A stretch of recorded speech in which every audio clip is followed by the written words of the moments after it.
The fear of chaos. This is what keeps this system going. Chaos can't be viewed as something to fear. It's got to be viewed as a teacher, a harsh teacher, but a teacher nonetheless. See, chaos teaches us through the apophatic process what not to do. Okay? That's a bad idea. Okay? You probably shouldn't do that. If your desire is not to burn your hand to the point where it's blistering and flesh is starting to peel off of it. If you don't care about whether that happens, by all means, keep it right on that stove. Okay? Right on that electric stove. But, see, if you say, I don't want to be burned, there are requirements for obtaining that condition. It means you can't keep your hand on something that is extraordinarily hot, or natural law will take over and burn your flesh. Doesn't require your belief. That's how it works. Well, this is humanity. Humanity is the little child that is a little slow, and they want not to be burned, yet simultaneously they insist, no, I want to put my hand on the burner while the range is on and not be burned simultaneously. Well, good luck with that, folks, because it doesn't work that way. You don't want to be burned? The hand can't be kept there while the stove is on. The end. You don't want negative, self-inflicted suffering and chaos in your life? You got to align your behavior to natural law, which means you got to know the difference objectively between right and wrong, and willfully, through your free will, deliberately choose the right action over the wrong action. Then you won't be burned. But as long as you have your hand on that stove, which means you're in opposition to natural law, enjoy the burn. Enjoy it. Right? Get used to it till the flesh melts off the bone and then the bones turn into dust. Because that's what you're going to get. That's how it works. And again, nobody wants to hear that. They don't want to hear that the natural laws don't care about you. They work flawlessly all the time and bring you the result that you're creating. The control and slavery system is actually about the limitation of free will through the destruction of possibility. See, all they've done, right? The old world order used to be religion and priest kings, right? We're in between you and God. We're the intercessors, the intermediaries. We make the law, you're our subjects, you're our slaves, you obey, or it's our wrath. All they've done is take the concept of a singular ruler, which was the old world order, and they've converted it into the concept of now, there's a ruling class called government that gets to make up what we tell you you may or may not do. Okay? And they're up here at the top of the pyramid now. That's all. They turned it from a monarchy to somewhat of an oligarchy. But it's the same concept. We're the moral masters that you have a moral obligation to obey, and you're the slave class, that has an obligation to obey our commands. That's it. Nothing changed. All they did is say, well, no, people don't no longer believe in the priest king, so we need to create an institution where this quote-unquote authority is seemingly diffused through many people. It's always been nonsense. It's always been mind control. It's not going to be anything else other than that until it goes away. True freedom includes infinite possibility because infinite possibility, by definition, includes the possibility for chaos. For real freedom to exist, we have to accept, hey, things might not go right all the time. We live in a physical domain, a physical world. Hey, there could be dangers.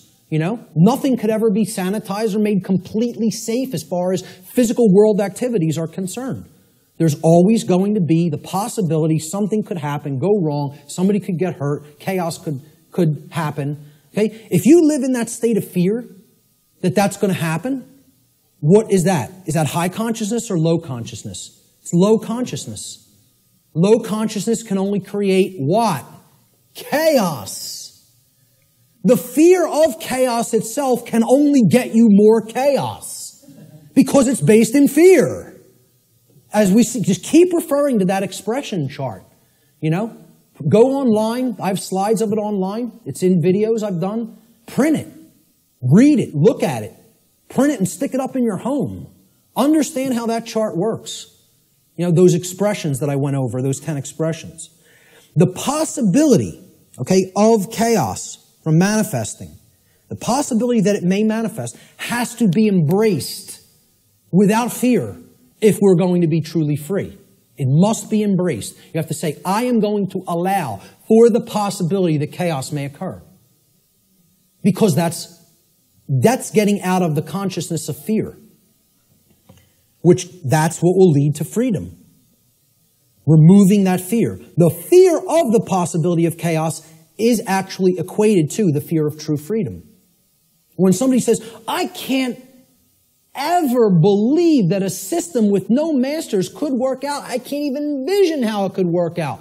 What's that called? What's been deadened in that person? What have they lost? Imagination. There it is. That is actually the equivalent of the death of the imagination. Now, what is the imagination? The imagination is the powerful ability of the human mind to envision a different state or condition than the one which is already manifested in the present. So, imagination must first be present in the mind in order to create a different state of existence than the one currently being experienced. And this is because, according to the principle of mentalism, for any different state to manifest in the physical world, the plane of effects, it must first exist within the mind or the plane of causality. If the imagination is stifled or destroyed, and the destruction of the imagination is what I refer to as total mind control. You can't go into any more total mind controlled state as the imagination being dead. All right? If that happens, any positive change to our state of existence becomes completely impossible. And this is where many people are already at. The fear of the possibility of chaos is more than even the fear of true freedom. It is the death of the imagination. It is putting the mind permanently in the cage. Okay? So you can't let that force within us called the imagination die. Because that's the only way to envision a way out of the prison. You have to envision it first, then you have to put those thoughts and emotions that you used for that envisioning process into actual action so that it becomes manifested in the physical world. Through their fear of the possibility of chaos, which is actually the fear of true freedom, most people advocate the legitimacy and continuance of authority in government and are therefore actually advocating the legitimacy and continuance of violence and slavery. Those who believe that authority is necessary and that it must continue because of this fear of chaos have actually been duped into believing that human slavery is necessary. And get this, folks, human slavery must therefore continue in order to prevent chaos. Now imagine that. Imagine that. That's what statism is, though. That's what the religion called the belief in government or statism is. It is the belief that human slavery is necessary and must continue indefinitely in order to prevent chaos from manifesting.